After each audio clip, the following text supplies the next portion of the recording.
So good evening, everyone. So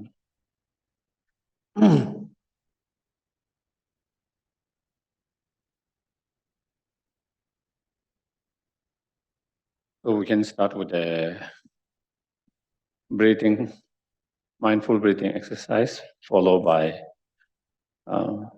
cultivating good intentions.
Then we can try to generate good intentions, for example, thinking.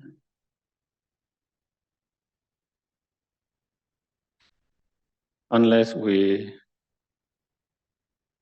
reduce and overcome those defilements, obscuration, negative karma,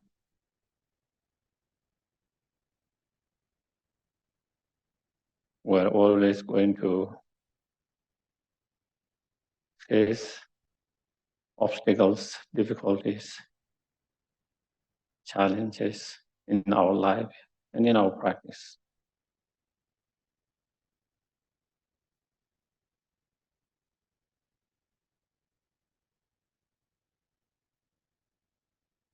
And in order to have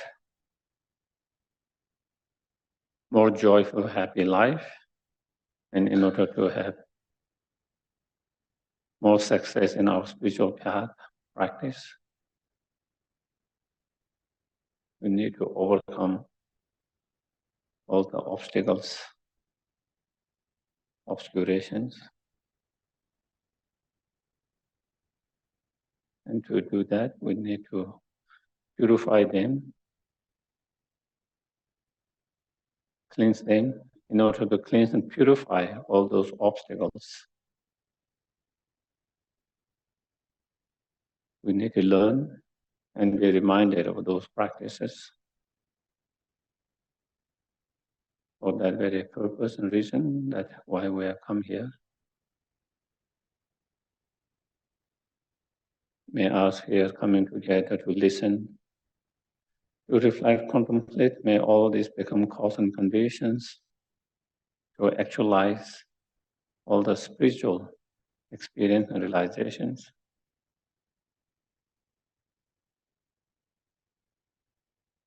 And obtain fully awakened state.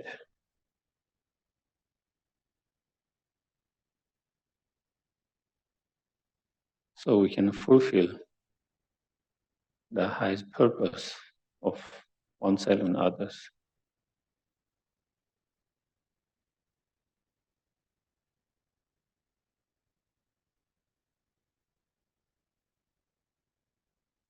Okay.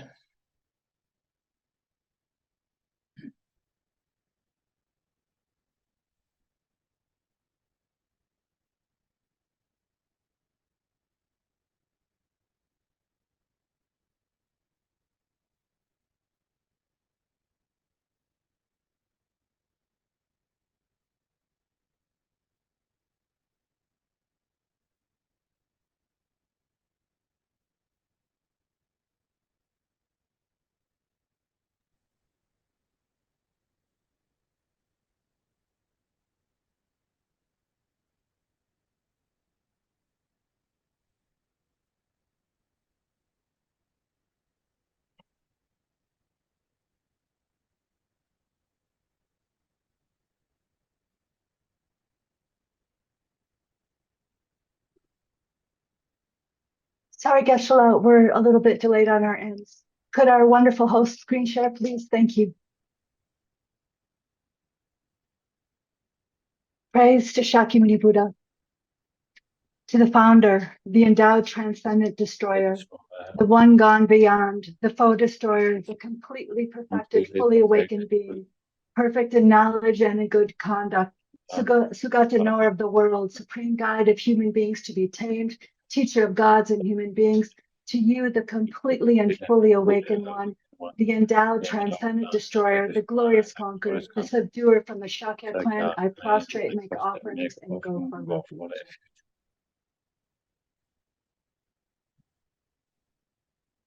Homage to the Supreme Buddha, homage to the Dharma refuge, homage to the great Sangha, to all three ever devout homage, to all worthy of respect, endowed with bodies as many as all realms, atoms, and all aspects.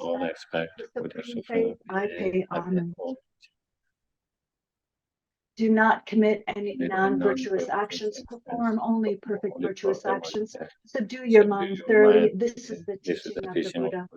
A star, a visual elaboration, a flame of a lamp, an illusion, a drop of dew or a bubble, a dream, a flash of lightning, a cloud. See conditioned things as such. Through these merits may sentient beings attain the rank of all seeing, subdue the foe of faults, and be delivered from samsara's ocean, perturbed by the waves of aging, sickness, and death. The heart of the perfection of wisdom sutra. I prostrate to the Arya Triple Gem. Thus did I hear at one time the Bhagawan was dwelling in Master Vulture's mountain in Rashagriha, together with a great community of monks and a great community of bodhisattvas. At that time, the Bhagawan was absorbed in the concentration on the categories of phenomena called profound perception. Also at that time, the Bodhisattva Mahasattva Arya Avalokiteshvara looked upon the very practice of the profound perfection of wisdom and beheld those five aggregates also as empty of inherent nature. Then, through the power of the Buddha, the Venerable Shariputra said this to the Bodhisattva Mahasattva Arya Avalokiteshvara. How should any son of the lineage train who wishes to practice the activity of the profound perfection of wisdom? He said that, and the Bodhisattva Mahasattva Arya Avalokiteshvara said this to the Venerable Shariputra. Shariputra, any son of a lineage or daughter of the lineage who wishes to practice the activity of the profound perfection of wisdom should look upon it like this, correctly and repeatedly beholding those five aggregates also as empty of inherent nature. Form is empty, emptiness is form, emptiness is not other than form, and form is also not other than emptiness. In the same way, feeling, discrimination, compositional factors, and consciousness are empty. Shariputra, likewise, all phenomena are emptiness, without characteristic, unproduced, unceased, stainless, not without stain, not deficient, not fulfilled. Shariputra, therefore, in emptiness, there is no form, no feeling, no discrimination, no compositional factors, no consciousness, no eye, no ear, no nose, no tongue, no body, no mind, no visual form, no sound, no odor, no taste, no object of touch, and no phenomena. There is no I element, and so on, up to including no mind element and no mental consciousness element. There is no ignorance, no extinction of ignorance, and so on, up to including no aging and death and no extinction of aging and death. Similarly, there's no suffering, origination, cessation, and path. There is no exalted wisdom, no attainment, and also no non-attainment. Shariputra, therefore, because there is no attainment, bodhisattvas rely on and dwell in the perfection of wisdom, the mind without obscuration and without fear. Having completely passed beyond error, they reach the end point of nirvana. All the Buddhas who dwell at 3 times also manifestly completely awaken to unsurpassable, perfect, complete enlightenment in reliance on the perfection of wisdom. Therefore, the mantra of the perfection of wisdom, the mantra of great knowledge, the unsurpassed mantra, the mantra equal to the unequaled, the mantra that thoroughly pacifies all suffering should be known as truth, since it is not false. The mantra of the perfection of wisdom is declared. Tayata Om Gate Gate Para Gate Para Samgate Bodhisoha. Shariputra, the Bodhisattva Mahasattva, should train in the profound perfection of wisdom like that. Then the Bhagawan arose from that concentration and commended the Bodhisattva Mahasattva Arya Avalokiteshvara. Well said, son of the lineage. It is like that. It is like that. One should practice the profound perfection of wisdom just as you have indicated. Even the Tathagatas rejoice. The Bhagawan having thus spoken, the Venerable Shariputra, the Bodhisattva, Mahasattva, Arya Avalokiteshvara, and those surrounding in their entirety, along with the world of gods, humans, asurs, and Gandharvas, were overjoyed and highly praised that spoken by the Bhagawan.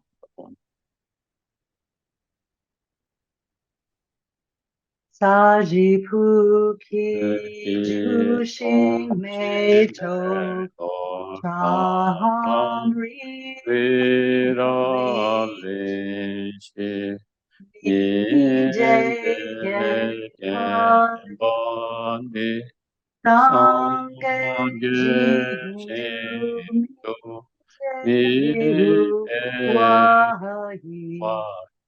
Jokunanda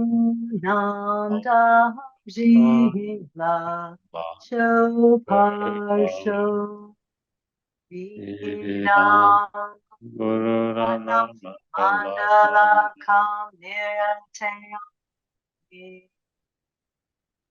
Refuge, once in English, twice in Tibetan.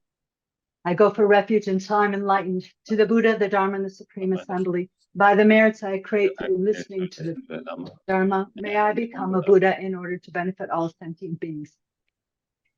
Sangye Choran Soki Chonam La Jonchu Bardu Dagni Yaksu Chi Dagi Chonen Gepe Sonam Gi Drola Pencher Sangye Drupar Shug Sangye Choran Soki Chonam Jamshu Bardu Dagni Katsuchi Dagi Chonen Gepe Sonam Ki Drola Pencher Sangye Drupar Shug. So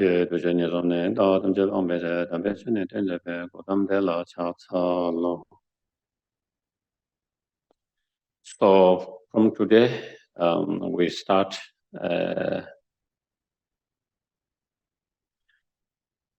purifications, and there are many different practice of purification, especially one particular practice, Vajrasattva purifications.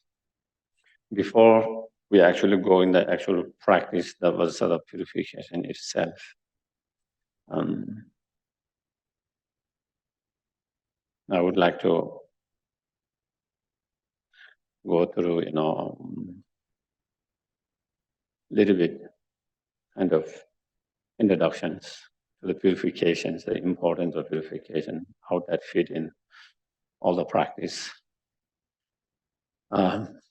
So, purifications is again part of our mind training. It's not separate from our mind training. All the different teaching practice the Buddha gave, they all are to train our mind, to subdue our mind, to transform our mind, different form of practice. And those different teachings, they all are directed towards that. They all are. So,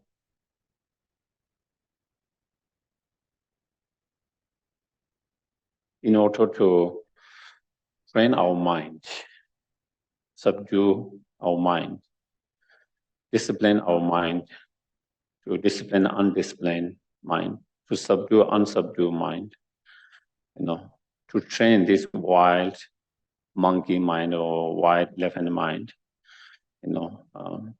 we need to practice, meditate, contemplate.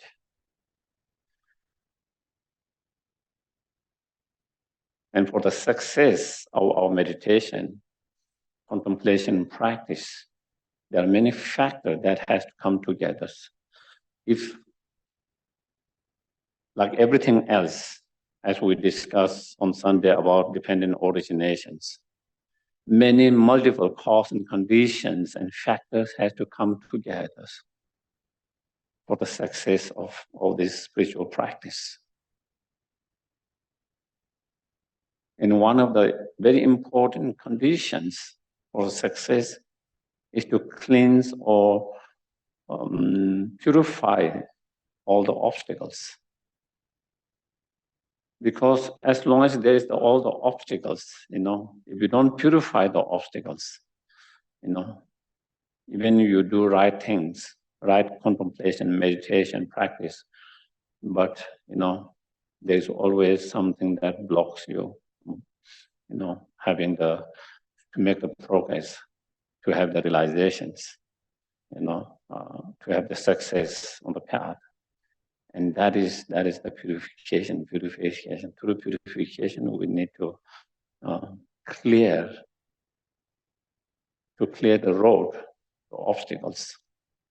No matter how good car you have, through the landslides, if all the rocks are falling in that, until that rocks are clear, if you try to drive, you can fall. You can have accident, you can have danger instead of reaching the destination you want to reach. So therefore, we have to clear that. And so that is clearing the obstacles become very important part. One of the very important factors.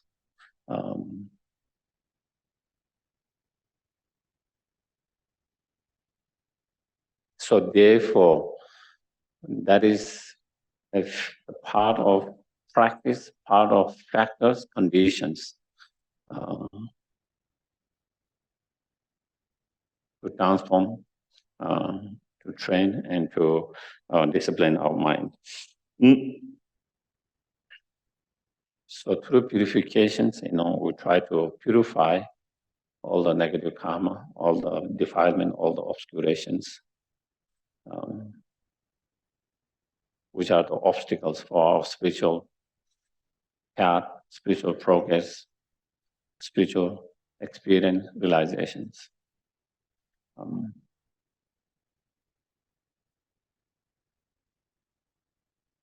When we have cleared all of that, when you have cleared those obstacles, then, whatever practice, meditation, contemplation you do, it becomes very smooth, easy, and have better and quick result.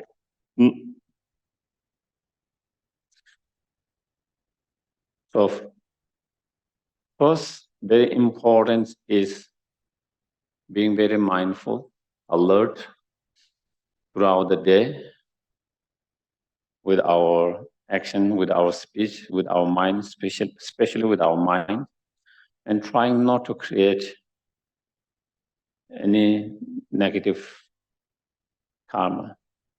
Try not to create any more negative karma as much as possible.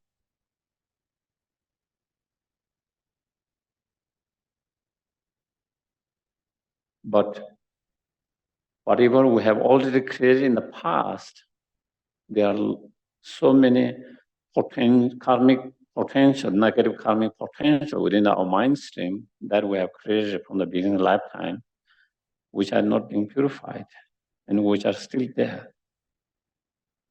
So what to do with that? And with those, then again,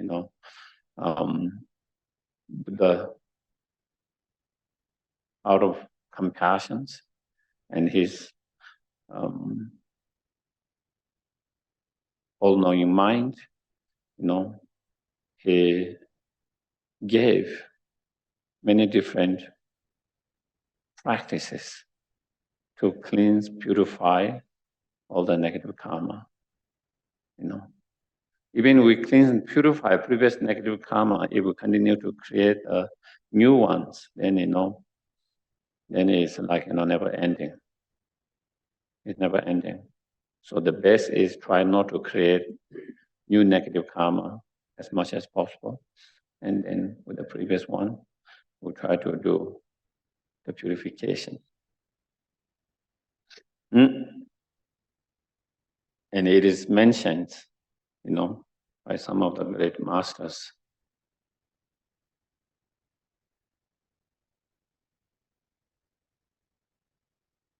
It's better to purify immediately when we recognize, and when we are aware we have created some negative karma. Try to purify immediately. If you purify immediately, it's easy to purify.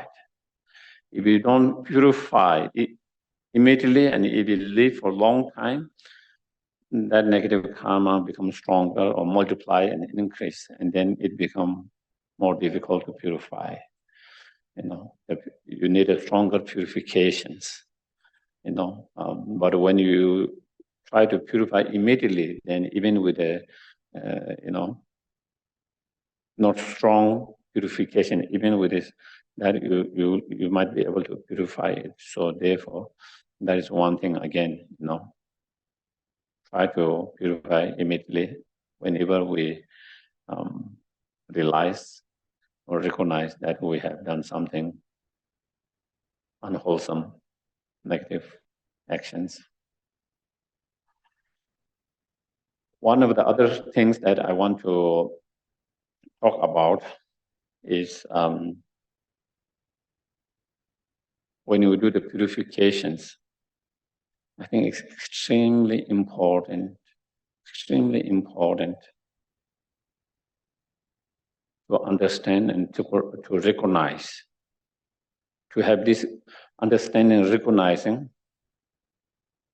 that all this negative karma, all this defilement, all these obscurations are transitory, impermanent, not a permanent. They are temporary, like the clouds in the sky. That they are not inherent existence. There is no inherent existence of those negative karma, the delusion, the obscurations.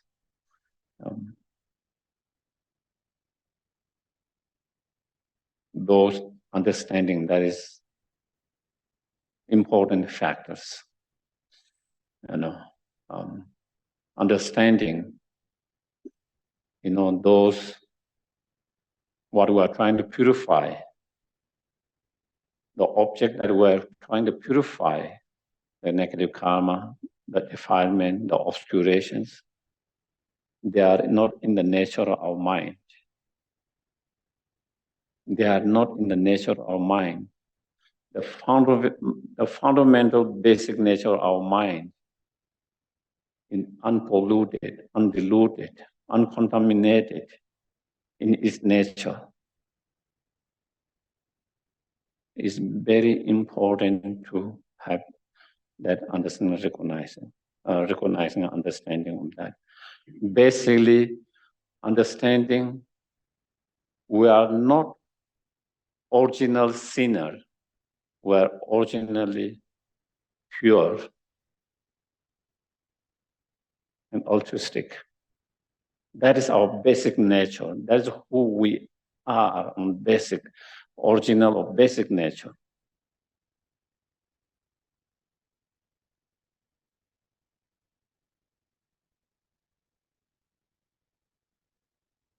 That we have this Buddha nature, the potential to be purified of all these negative karma, delusion, obscurations, and to become fully awakened, fully enlightened, that we have that potential, that we have that,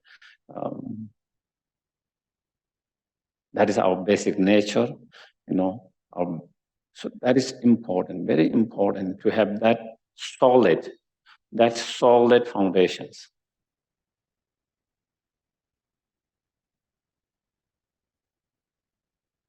Why? If we don't have that very solid foundations of that understanding and recognition, when you try to purify negative karmas, when you try to contemplate, try to recollect all the bad things you have done, all the negative karma you have done,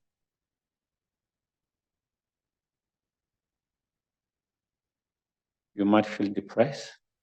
You might start to feel bad about yourself. You might start to feel how horrible I am. I've done all these things. I've created all this negative karma. I must be very bad persons. I must be horrible persons. It might lead to that kind of feelings. That shouldn't be the cases. Are we clear? When you don't have that good foundations of that solid foundation, and you already feel like I'm by nature or by originally I'm kind of bad person, sin or sinner or bad persons.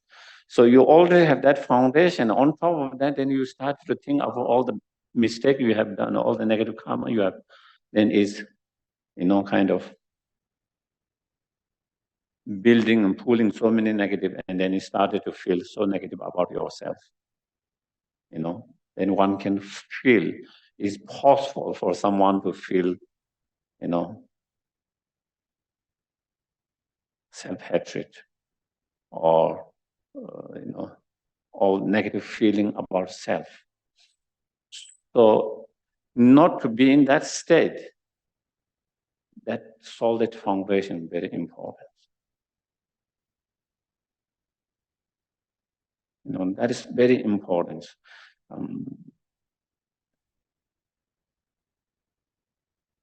When people doesn't have that solid foundation, and when they, for 4 sessions a day, for weeks, months, when they started to recollect and all the negative things that we have done since childhood, and then of course from the beginning of lifetime, which we cannot recollect all of them, but then for some people it might disturb their mind. That can disturb their mind and started to feel negative about themselves, or afraid and to actually do the practice. Afraid to do the practice, and afraid to really recollect or recall those negative karmas, and not wanting to go there because we are fearful of seeing a lot of things that we don't want to say about ourselves sometimes. And so therefore, but if we have that solid foundation, of that I just discussed about, that our fundamental nature is a pure, unpolluted, undiluted, uncontaminated, altruistic. If you have that Buddha nature and that strong foundation, then even when we try to, and then understanding all this negative karma, delusion are non-existent, they are impermanent, non-stories, that conditions, that they're not in the nature of the mind, temporary, so forth. When you turn that, then even when we recollect the negative karma and trying to generate and then try to purify that, then it wouldn't disturb your mind so much and doesn't lead you to that negative state. It would not disturb your mind, it will not lead to that negative state of feeling bad about yourself. So I think that is one of the things I wanted to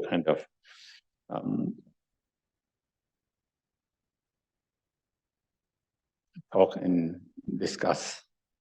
I think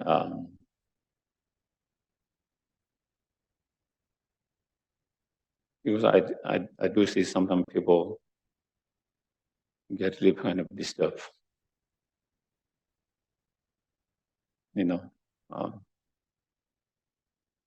because of not having that strong foundations,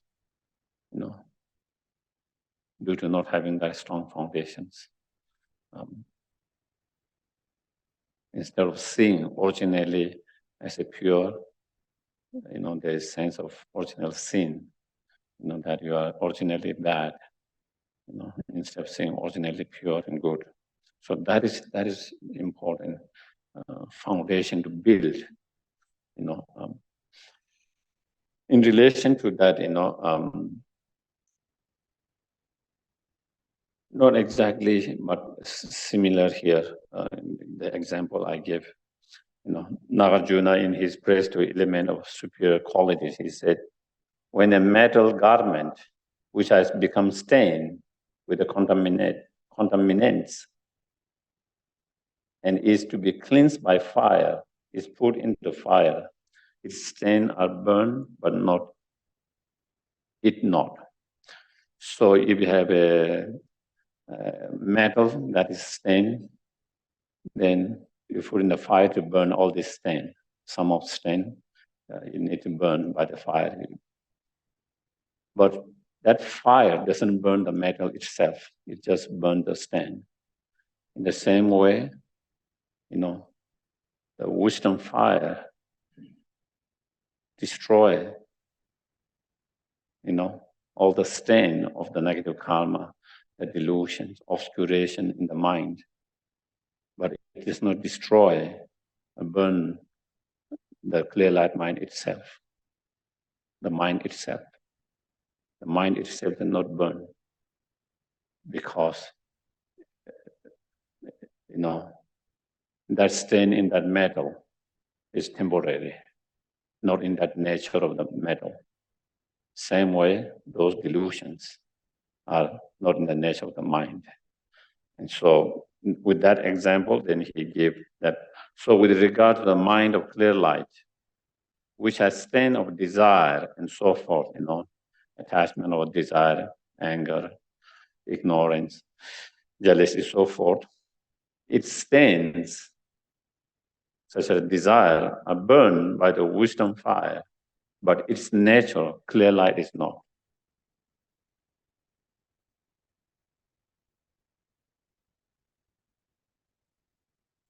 So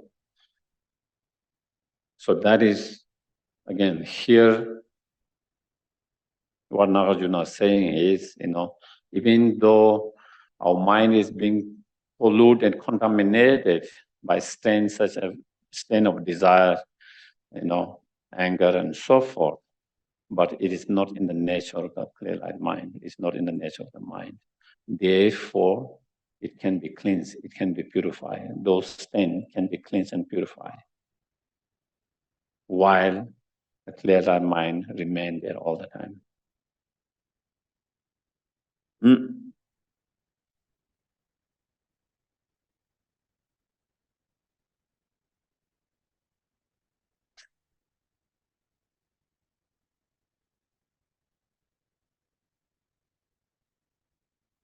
The importance of purifications. As I mentioned before,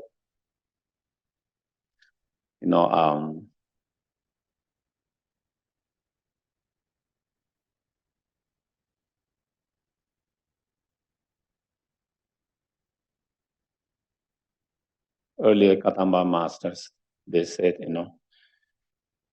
generally there's nothing positive about the negative karmas. But it can be purified, it can be cleansed. That is the positive qualities of the negative karma. The only positive quality of negative karma is that it can be purified. It can be cleansed. And the reason it can be purified, cleansed, just as Nagarjuna just mentioned, even though it has been contaminated and polluted, but it's not in its nature. And so therefore it can be purified.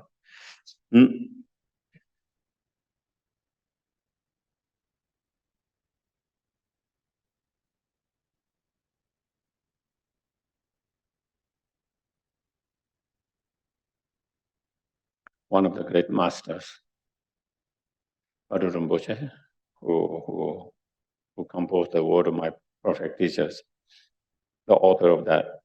He says, no matter how strong, big negative karma of breaking, our individual Pratimoksha vows or Bodhisattva vows or Tantric vows, there's nothing that cannot be purified. If someone like Angulimala, who killed 999 people, can be cleansed of all their negative karma by purification and achieve arhat in that very lifetime.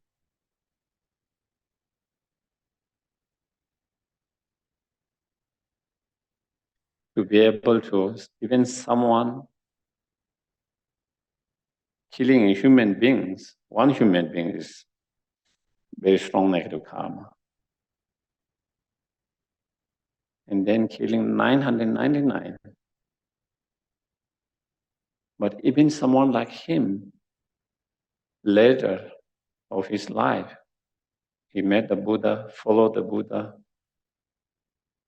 recognized what he had done was negative, unwholesome, and he purified, he did purifications, and working with his mind, then he was able to achieve arhat even that lifetime.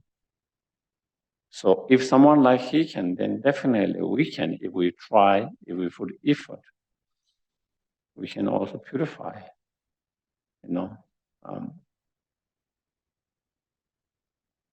for him to achieve arhat, he must have purified all the negative karma completely. Otherwise, there's no way he can achieve arhat without purifying it completely, So, and then, Ajanta Shatru, again, a prince who killed his parent. Again, Buddha explained, the 5, what I call heinous crime or uninterrupted, most strong negative karma, such as killing your father, mother, arhat, and so forth. Those are some of the most strongest, powerful negative karma. Even like him, again, later, he regret what his previous actions, and he purified, and he followed the path, practice, and even him, was able to achieve nirvana later.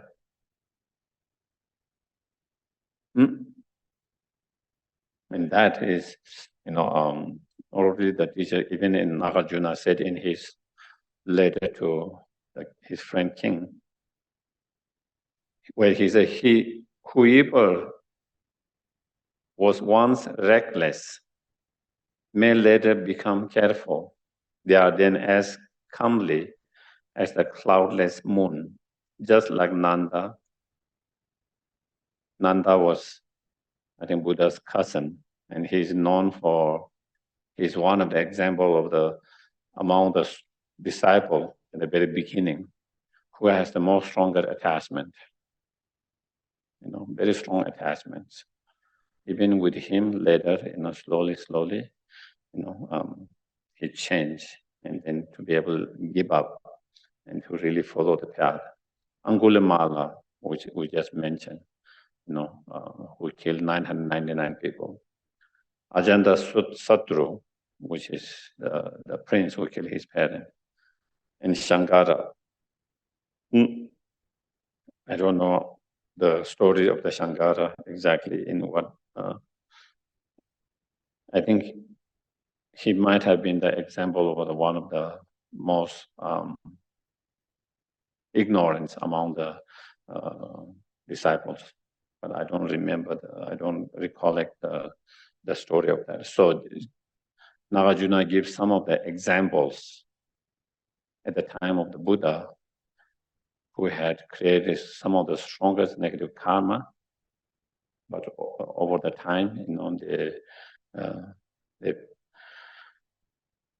they regretted, and they transform, and they change, and through purification they purify, and then they were able to achieve very high level of spiritual realizations.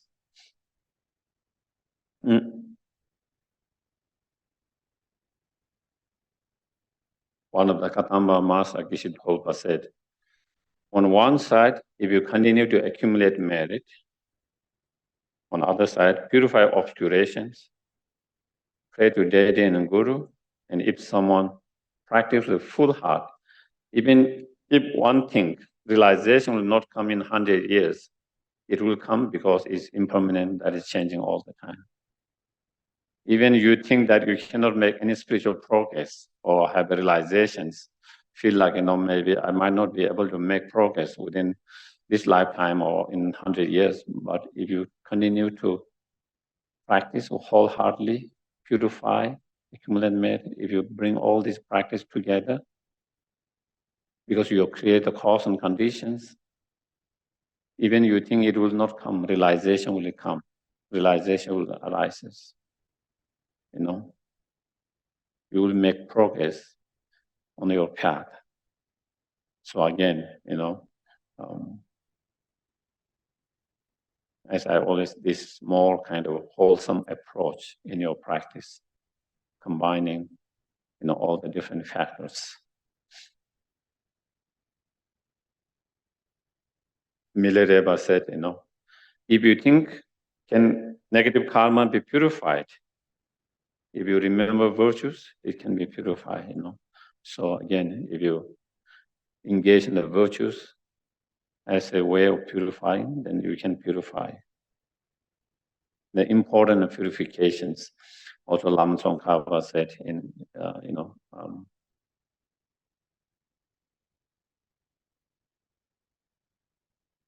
when listening to the teachings, not being able to retain the words.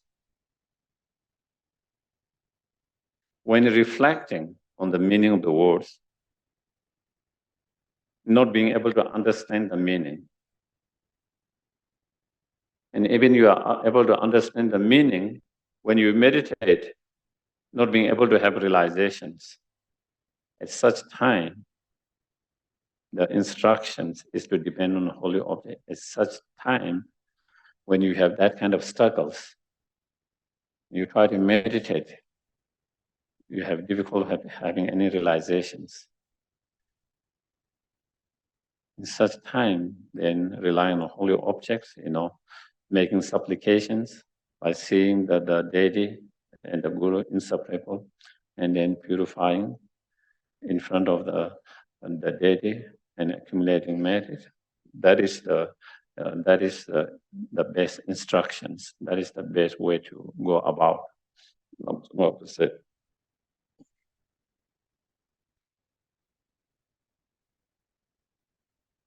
Also, Lama Tsongkhapa continue, without the support of overcoming obstacles through purifications and gathering conducive conditions of accumulating merit, even if one practice very hard with a lot of effort, merely by meditating or contemplating on the main subject, it is extremely difficult to actualize those realizations which have not been developed. Therefore, engaging with those practices are important.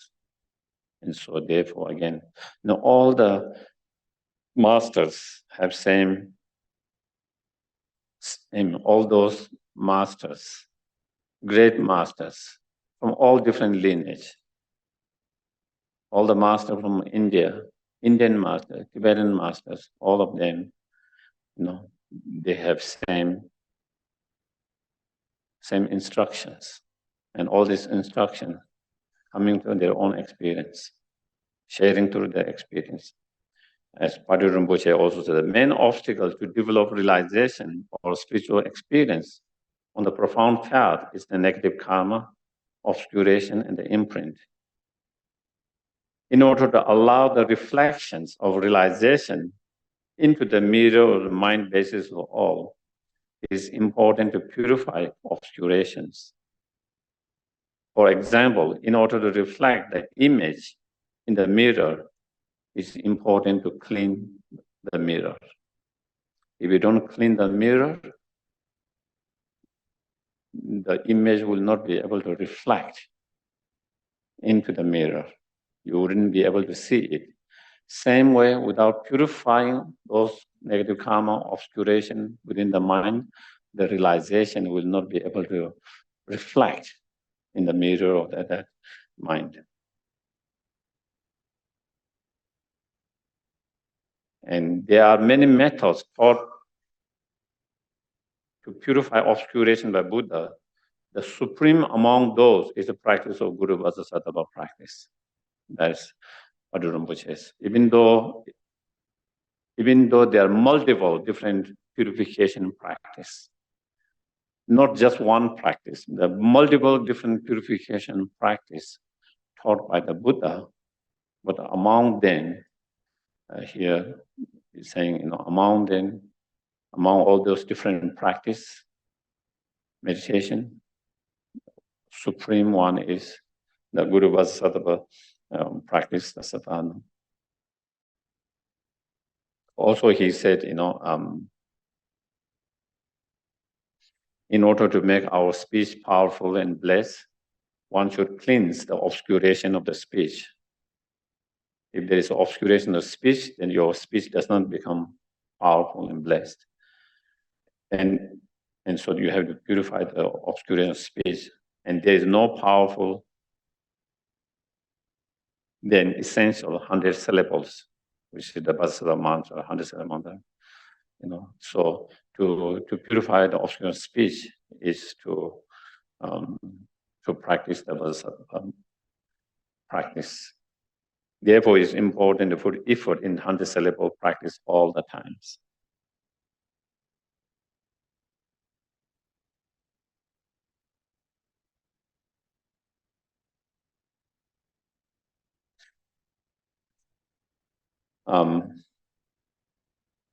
I think I might be reading many of them instead of me. I think I can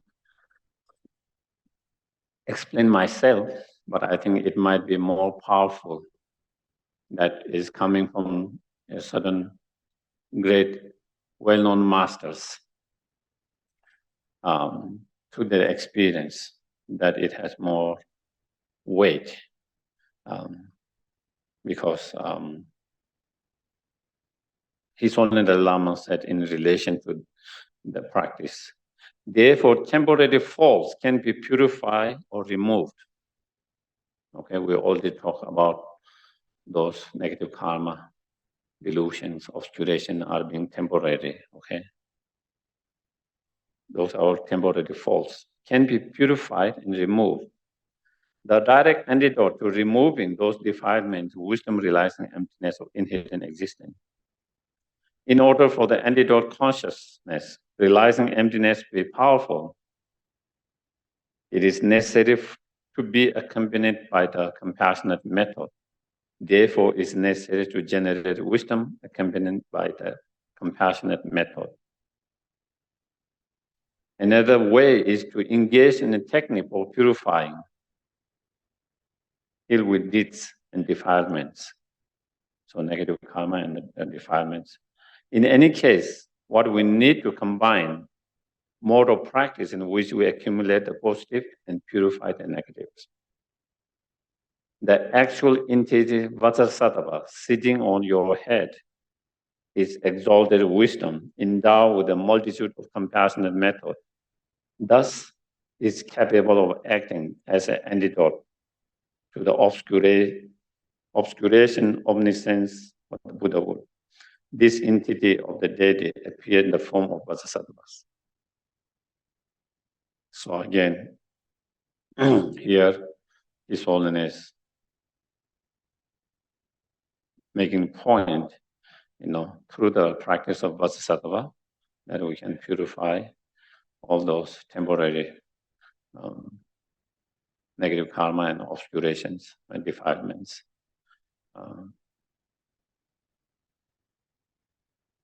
Because in reality, the Vajrasattva that we visualize and the mantra that we recite, they all are the exalted wisdom, realizing emptiness, that is supported by the compassionate method, manifesting or appearing in the form of Vajrasattva.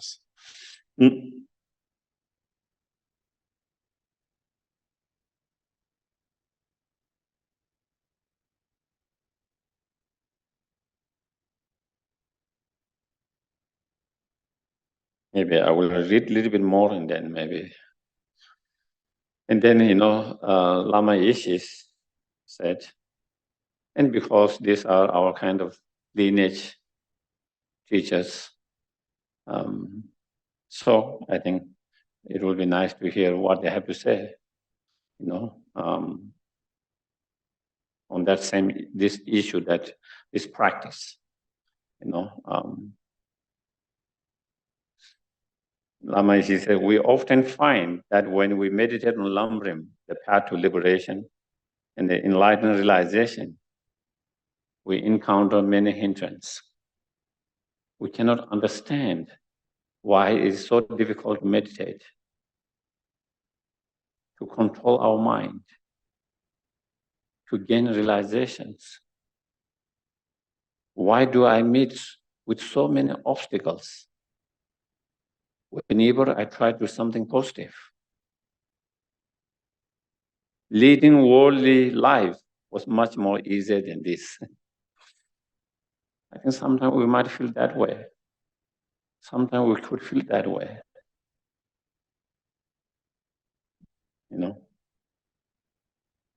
Even 1 hour's meditation is so difficult. Many such thoughts and cautions arise. It is not just a lack of wisdom. It is that for over countless life, the negative energy forces our body, speech, and mind have accumulated such that now they fill us like a vast oceans. Carrying all this so much negative karmic seeds from the past, like a vast oceans. If they were to manifest in physical form, they would occupy all of the space. By contrast, our small intellectual knowledge, wisdom, is as weak as the light of a flickering little light. Small candle about to go in the windy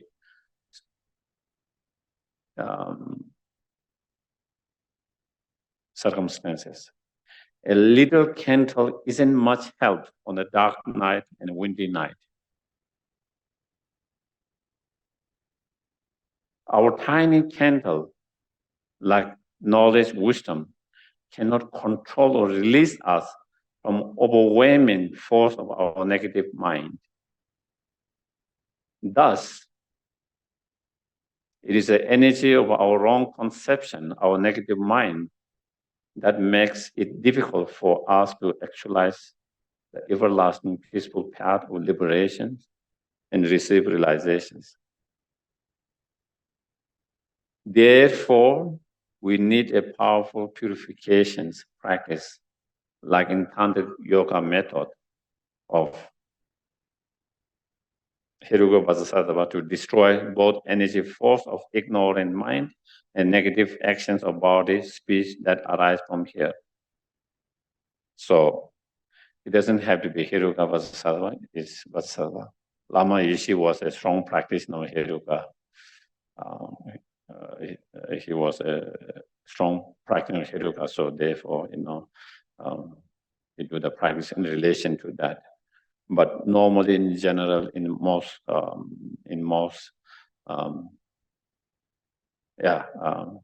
practice, then it's the Vajrasattva. While insight meditation on the gradual path is actually way to liberations, when you feel that you cannot meditate, there are too many interruptions, you cannot do anything, you cannot solve your problems, remember that there is something else you can do to remove the obstacles to your progress, purification. That is the thing that you can do, purification. In the experience of Tibetan Lamas, sessions of insight meditation on the path should alternate with the sessions of powerful purification practice, such as yoga method Heruga Vajrasattva. This is combined approach. ensure that you will gain realization you seek without frustrations. So again, as I mentioned, combining all this practice, meditation, the insight meditations of the wisdom on emptiness, or meditation on loving kindness, compassion, bodhicitta mind, but combined and supported by purifications and accumulation of merit. That is the best approach, is the more holistic approach. And Lama Zopa Rinpoche, says the Vajrasattva practice, which is more powerful than negative karma. Again, is important. The practice, the Vajrasattva purification practice, is more powerful than negative karma itself. Can prevent you from experiencing a problem that negative karma would otherwise bring you. Thus, the practice of purification is one of the most important solutions in our problem and is extremely necessary. Even for people who believe that they have only one life. And then Rinpoche gives the thought on that. Doing Vajrasattva retreat is not simply about reciting the mantra and saying some prayers. It is about making the practice effective for your mind, making it the quickest, most powerful way to transform your mind. Experienced meditators have advised that in general, it is more important to put your everyday life effort into practice of purifications. Yeah, a lot of experienced meditators in the past, including Lama Tsongkhapa at the very beginning, and they put a lot of effort in the meditations on emptiness or whatever subjects, but maybe didn't give too much emphasis or importance to the purifications. And then they had a difficulty with having the realizations. And then once, they try to combine the meditation with purification and accumulation of merit. When they try to do the practice, combining all these factors together, then that is when they were able to open the key, the door to the realizations. Before that, they tried to open, they couldn't open the door. But once they combined those practices together, then they were able to open the door to the realization, and the realizations just arises, just manifested, develop, So that is, and here Rinpoche says, this is the way to attain spiritual realizations. Purifying negative karma makes it much easier to attain liberation and actualize the path to enlightenment. It also decreases your suffering and any obstacle that might otherwise arise.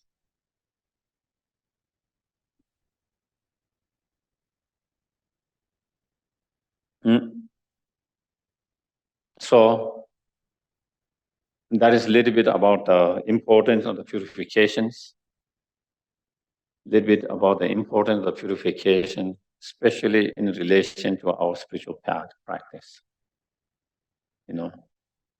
To have a spiritual experience, realizations, spiritual progress on the path. The role, the importance, the purification play a role. Important factor, important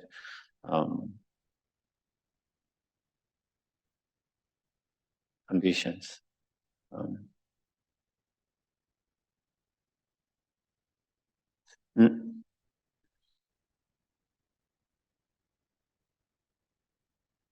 And also, as I read some different quotation from different masters,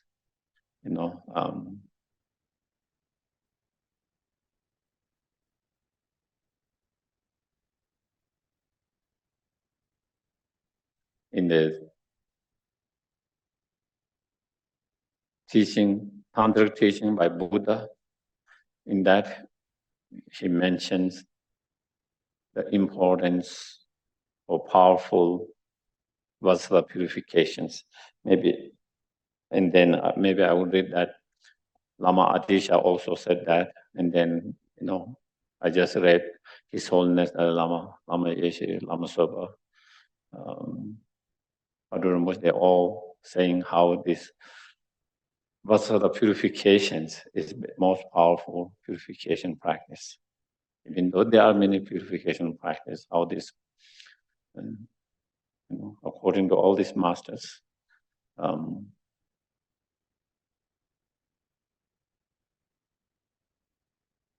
Vajrasattva purification practice, one of the most powerful purification practice. So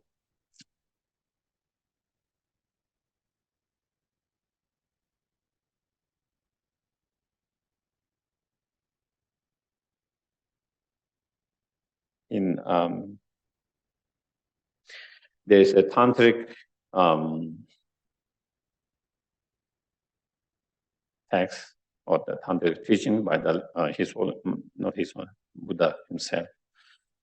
In Tibetan, it is Time Shakyu. It is called Tantra of Stainless Purifications. I don't know what it is. The purification, yeah, and it is. It's a tantric teachings that Vajrapani asks Buddha, and then Buddha giving answer to the Vajrapani, both the Vajrapani, and it is like 16 with the 16 chapters. And the main theme of that tantra or that subject in that one is about cleansing, purifying the transgressions, that negative karma or the transgressions that we make through our body, speech, and mind, and especially in relation to having taken precepts or the vows, whether it is Pratikramosha vows, both the vows, tantric vows, and so on, how to purify when we have those kind of transgressions. So that was the main. So in that, the Buddha said, the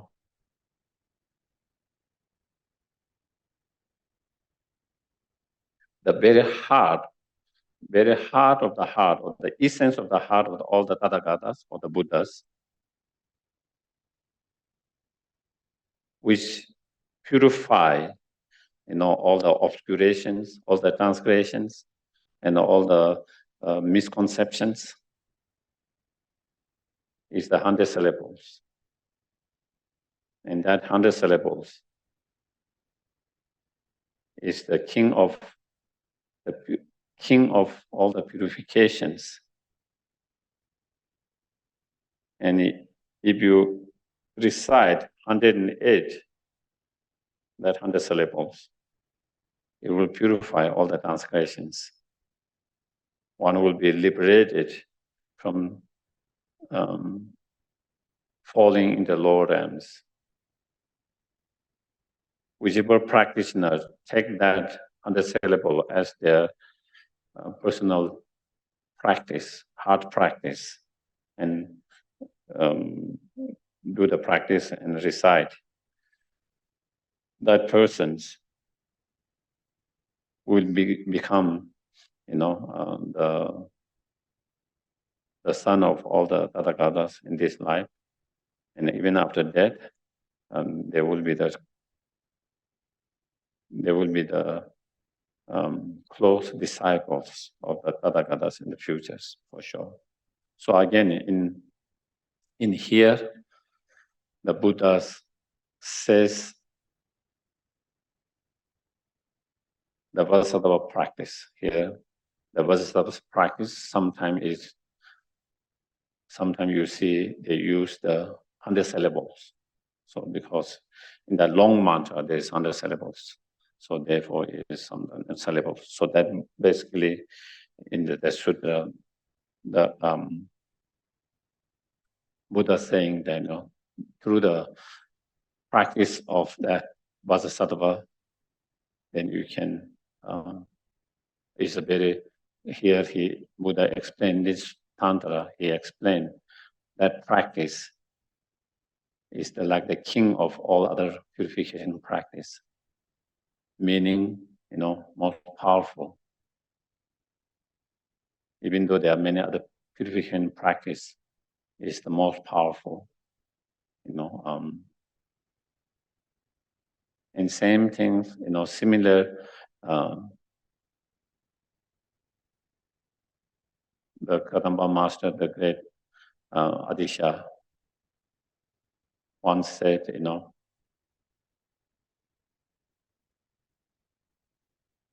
it is easy to create so much transgressions, especially when we take in relation to tantras. And he said, even when you look at these things as ordinary, how we create transgressions, because when you practice the tantra, you try to see everything as pure, not just ordinary, but everything's the whole environment as pure, all sentient beings as a deities, all everything's as a celestial mandalas, and that. Even with that, so in that sense, we are transgrading every moment. And he said, transgression is so much. It's like in the outside you have something, you clean it, and then again in a few minutes, full of dust. It's like that. And then one of the students asked, then wouldn't that be so difficult to achieve enlightenment? Wouldn't that make very, instead of short to enlightenment, wouldn't that make a long to enlightenment, distant to achieve enlightenment? And then Adisha answers, but in Tantric, there is a very powerful practice of purification, the Vajrasattva purification practice. And because we have that method, therefore, through that method, by applying that method, and if you purify, then achieving enlightenment wouldn't be too far, and it wouldn't be too difficult. Because of that, if there wasn't such powerful method, then it would be difficult. But since there is a very powerful method to purify and cleanse all these transgressions, therefore, enlightenment is not too difficult, not too far away, and it can be achieved.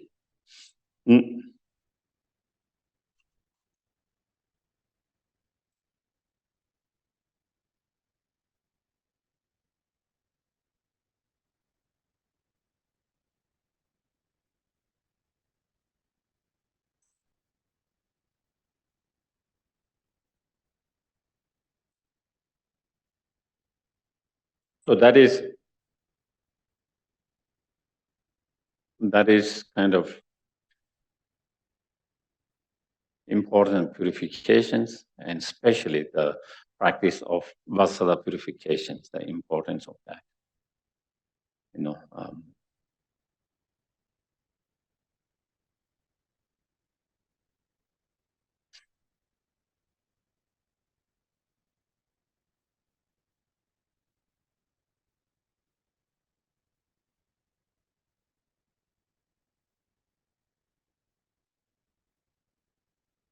Yeah.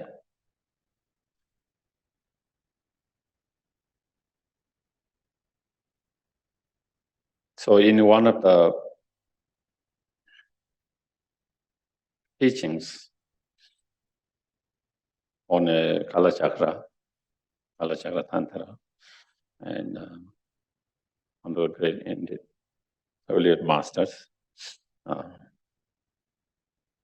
the South, and in his commentary on that, the ornament of the Nyingbo Gen, the ornament of the essence.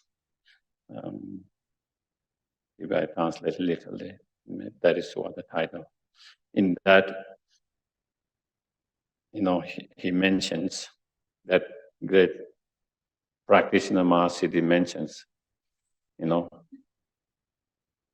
if you abide or if you live carelessly, without a practice of purification and carelessly, then even you create a small negative karma, it will become a big, like being bite by the poisonous snake.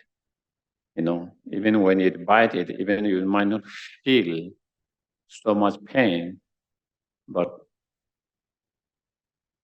the poison will spread all over your body and will take you. So even when it bites, it might not be as bad as a dog biting or falling and having even the bite, when you bite it, even you might feel very small pain and not a big pain. But if you don't treat it immediately, if you live for a long time, then it will, the poison will spread, and that could be dangerous and take your life. In the same way, if we become careless and if we don't try to purify, even with a small negative karma, similarly, then it will deteriorate. That will deteriorate your speech and your action and so forth. And in that same, then he also says,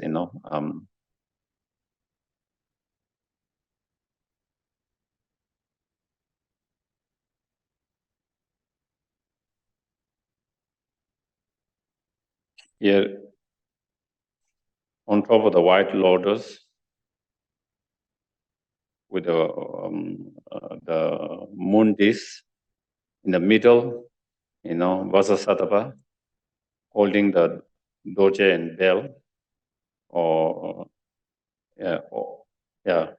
holding that, who is the all the Buddhas manifesting that form. If you visualize with that visualizations, and then if you recite 100 syllables, 21 times each day, then the transgressions will not multiply. It will bless and make it that it doesn't multiply. It will not multiply. Such is taught by those who have achieved the spiritual accomplishment, siddhis.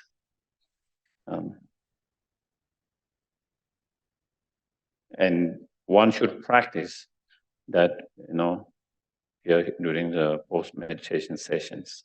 So again, combining meditation session and post-meditation session, you do the purification like that. If you recite 100,000, then all the karma will completely purify. So this is one of the earlier kind of source of 100,000 purifications, like 100,000 purification mantras, for example. So this is one of the earliest source where he mentions, if you recite 21 times each day, at least, even it doesn't purify everything, at least it will make that it doesn't multiply, it doesn't grow. But if you do 100,000, then it will purify, all the negative karma can be purified completely. And so anyway, so that is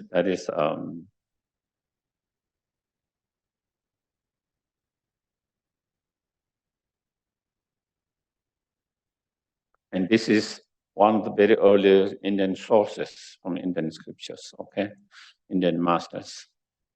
Because sometimes, a lot of time, there's a lot of misunderstanding. A lot of those practices are developed by the Tibetan masters, Tibetan teachers, you know.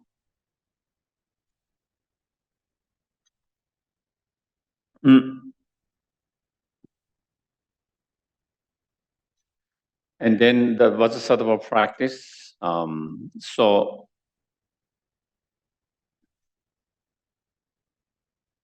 I will go later, but long one, 21, short one, 28 every day. And I don't think it is, you know, even someone who has difficulty, the long one, 100 syllable, the short one, Om Vajrasattva Hum, very short. And if you do 28 times, if you recite 28 a day, then again, it will not multiply. It can stop from multiplying. Of course, if you do it properly, correctly, properly, in the right way, then we can purify the negative karma.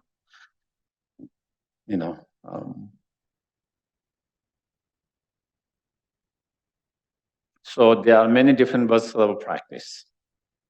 There's a Vajrasattva practice in related to Hiruga. There is a Vajrasattva practice in related to Yamataga. There is a Vajrasattva practice as related to, Guya Samaja.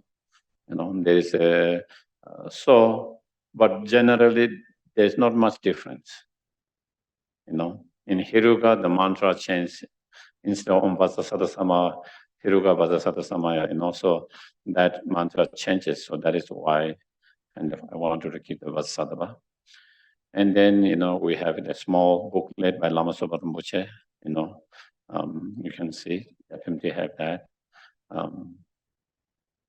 And then there is another little bit more extensive that you will find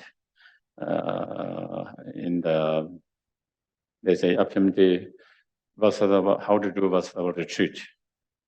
And it's collection of many teachings, advices, and the practice itself. And in that practice, that is a little bit more extensive practice that you can find. And the one that I'm going to do, is again short, but again, basically, except the mantra is more or less same you find in all.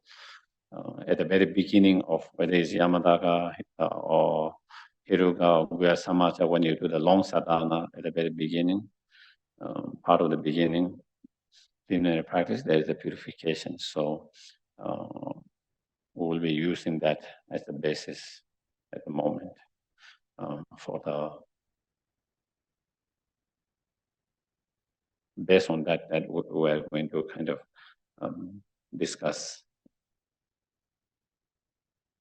Okay.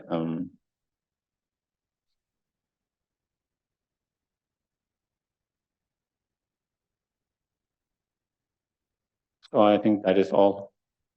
So today is kind of more or less introductions to the practice. Purification practice, especially why Vajrasattva. Okay. Why Vajrasattva?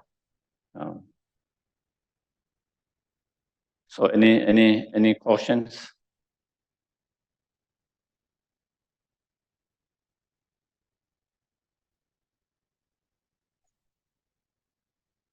Does anyone have any questions? Okay. Also, if there is anyone on the online, please. I think Karen has a question. And there's Mark and Karen. Mark. Not really knowing about these practices and having a history of some transgressions. What I did was I first renounced good and bad and replaced it with ignorance and suffering.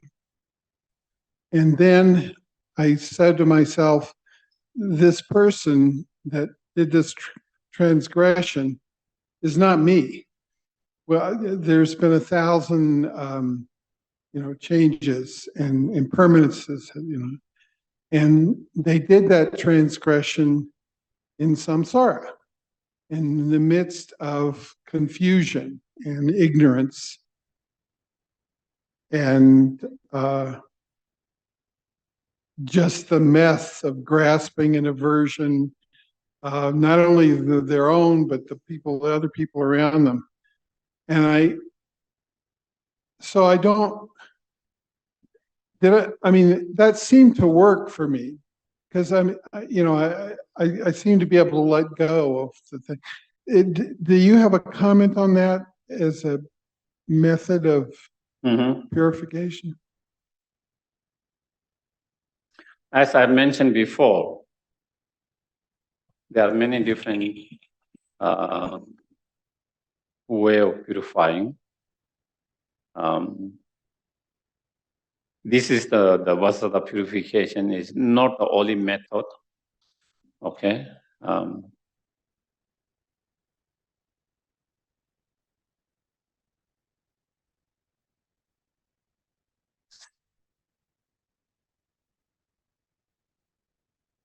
Meditating on bodhicitta, meditating on emptiness is also as a way of purification. One can do that, and it's also powerful purifications. And just as you mentioned, meditating on the emptiness of the persons who transgressed, meditating on the emptiness of the transgression itself, meditation on the emptiness of whatever object that in relation to whatever object we transgress. So meditating on that emptiness is also definitely a purification. There's no doubt that can also act as a purification. And meditating, engage in other virtues, especially, if we try to rely on the sources, because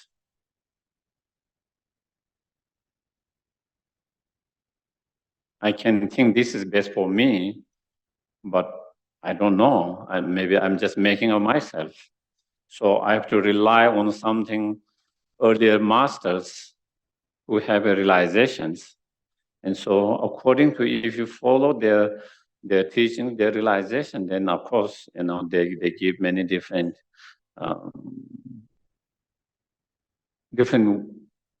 way to purify it. Okay. And meditating on emptiness is one of them. Reciting the sutras as a purification. Doing 35 Buddha practice is another, as a purifications. Creating, holy objects, is as a way of purifications. And then, such as Vajrasattva purification. So there are many different purifications. But as I mentioned, all these masters, they all said, even though there are many different purifications, but this Vajrasattva is one of the most powerful purification practice. But it doesn't mean this is the only way. And also, when we practice the Vajrasattva purification, it's not just reciting the mantra, or it is not just doing the visualization, reciting mantra. We start with the bodhicitta motivations. So we bring the bodhicitta in that practice. You meditate on the emptiness. You bring the emptiness. So this practice is more holistic. There's a lot of practice involved. There's a meditation on emptiness. There is a bodhicitta, part of that. There's the visualizations of that Buddha's image. And then there is a recitation of the mantra. So it becomes more powerful. You bring more factor, more condition, more into one practice. So that, but definitely, it is not only the purifications. Yeah.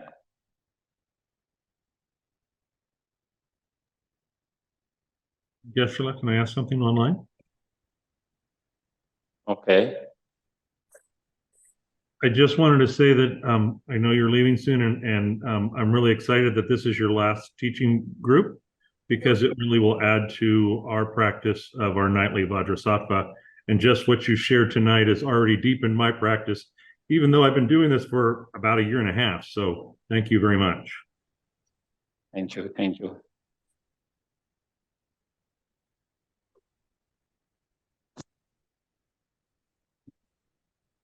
I have a lot of questions, but I'll edit it down to just a couple. The 100-syllable practice you had said was the most powerful. Why is that? Is it because the recitation somehow activates energy centers and that repetition reinforces certain things in the brain? I mean, why is that the most powerful? Well, as I mentioned, all of them say this is the most powerful, okay, in terms of earliest masters. In terms of when you try to rely on earlier sources. But again, you know, like many of the different Buddhas, the Vajrasattva is the manifestations of all the Buddha's inner qualities of purification, just as the Avalokiteshvara is the manifestation of all the Buddha's compassion, Manjushri being the manifestation of all the Buddha's wisdom. So they have, even though they all are enlightened beings, but they have different functioning or different forces. So Vajrasattva being related with that purifications and is related with name mantras, including there is much more meaning to that. And so there is one part in that, being that, and also in terms of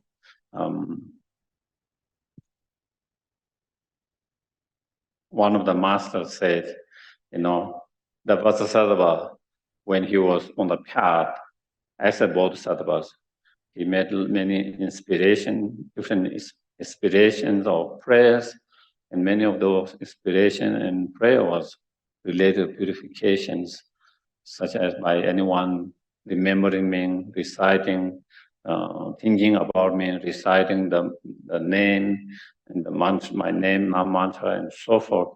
May they be purified of all their transgression. May they purify all their negative karma, illusions. So those, again, because on the path, he made those prayers and inspirations.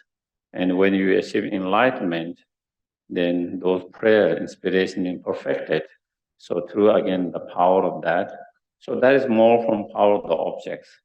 But then in terms of the practitioner themselves, then, you know, again, as you say, it's a repetition of the mantras, you know, the sound, the mantra has a power, different sound, different mantras, different power. And in this mantra sound has a power to purify, you know, some sound and mantras had power to heal of illness, you know, to awaken your compassion, to awaken your wisdom, you know. So this particular sound mantras has this energy, powerful force of energy to purify. And then when you do repeating and when you do that visualization, cleansing, purifying together, all of that kind of particular visualizations, you know, and then together with the power of the mantra and all of that, combining all of that, then it become powerful method. That is all I can say. I have one other question, but just a quick comment. I've used the small booklet this summer. I keep it by my bed. Hello? I try to do it at night. The thing is, it's a lot of pressure, you know, when you're talking about all this, to to purify constantly when you're making. I mean, who can do that? Go through, get up out of bed like instantly you've already made a mistake. You just like purifying all day. You can't live that way, right? I mean, I was listening to you and the anxiety in me was just rising up. I'm thinking, I'm never going to manage this. No, even as it's the best if you can do immediately, but not every day in the evenings. But like if you're driving a car and some jerk cuts you off and you flip him the bird, Yeah, I mean, you're supposed to purify instantly when you're on the road. If we can do that, is what also. Tsongkhapa? No, Adisha. Oh, right. He when he was traveling in Tibet from one place, the moment he noticed that he had transgraded something, he immediately gets from the horse and he immediately tried to do the purifications. You know, he did that. But of course, maybe, you know, we have more transgression than him. So, but if one can do that, wonderful. Even one cannot do that, at this point, at least that is the way the advice is. At least try to do once a day before you go to bed. You know, the idea is to reflect on the day. Right. Morning, we start with the best motivation for the day. Morning, we start with the best motivation. In the evening, we try to reflect the day. And then if the day has gone well, as we have generated motivation in the morning, then we try to rejoice it, rejoice all the good things that we did, all the virtues. And if when we reflect, when you see we might have created some negative karma, then we try to do the purification practice and then go to the bed. The fellow that killed 999 people, he wasn't a monastic, right? At that point, he was just some guy. And then he lived his life. Well, the thing I mean, I like the whole idea of all of it, but the thing I find strange is there's no negative consequences attached to this ethically at all, because you can do anything you want and then purify like crazy and live the rest of your life virtuously, and you're off the hook. That's what it would appear to be. Consequences, you know, all the consequences, we don't know what he went through mentally.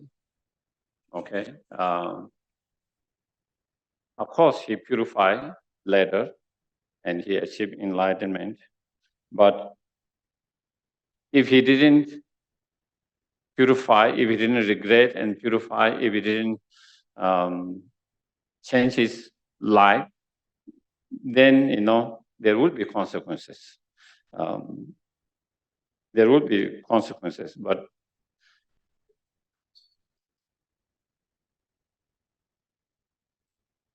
yeah. But there is nothing he can do about that. You know, he changed. It doesn't mean that if someone is killed, that means we have to kill them even when they have changed.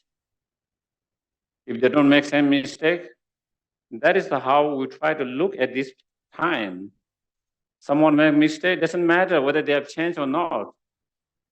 You are a bad person because you did that. And yeah, well, if someone has really changed, why should?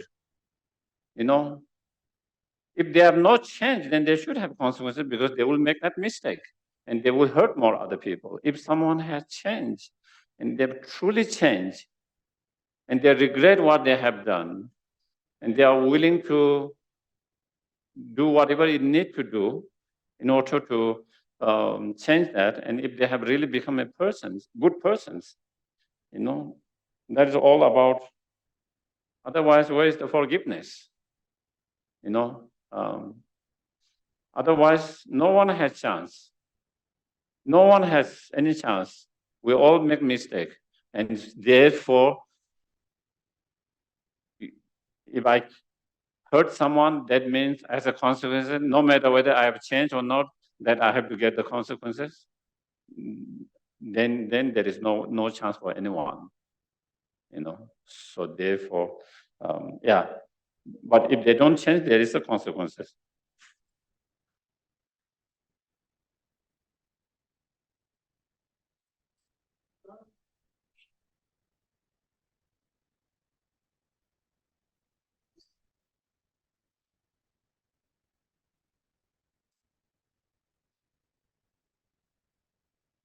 No, that is different things. It is a different.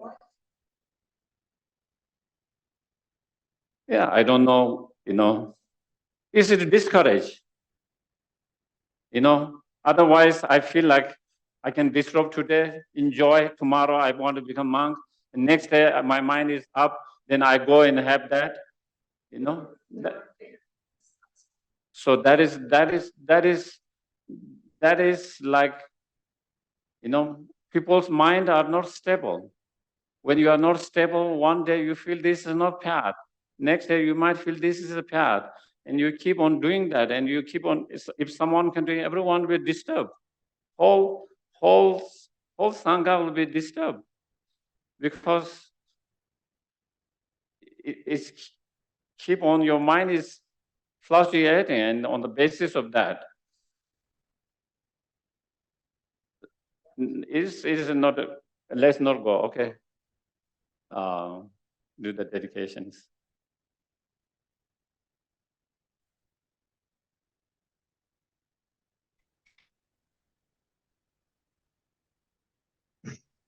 The dedication prayers. Gewadi du gak lama sange du gyu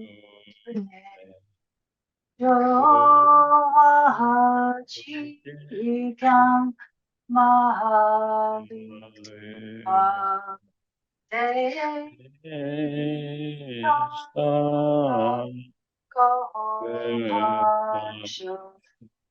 John Cho Sam Cho Rinpoche Ma Ke Panam Ke Gyuji Ke Wanam Ame Paya Gong Ke Gong Du El Wan Shu Gong Ri Ra Wei Kor Wei Jin Tam Dir and Dan Dewa Ma Lu Chung Wei Chen Wei Zing Wa Ten Zing Gatsu Yi Ja Pei Si Te Ba Tu Thank you.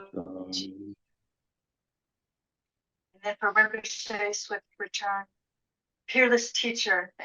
An assembly of the children of the victorious ones, Shravakas and Pradyakas, Buddha's victorious Losang father and sons, along with the lineage masters, all the objects of refuge of infinite lands, please bestow the virtue and goodness of accomplishing this prayer here and now. Holding and spreading the Muni's precious and complete teachings through explanation and practice. You wore the armor of patience that is never discouraged. Incomparable, venerable Guru, to you I make request. While striving single-pointedly for the sake of the victorious one's teachings, the sole gateway through which all benefit and happiness emerge. And from other living beings, you suddenly departed to peace. What a great loss. Nevertheless, to the undeceiving truth of the blessings of the ocean of the three jewels and the great waves of the bodhicitta of the children of the victorious ones, may the smile of a reincarnation swiftly beam in glory for fortunate disciples. Thank you very much, everyone. Thank you. Good night.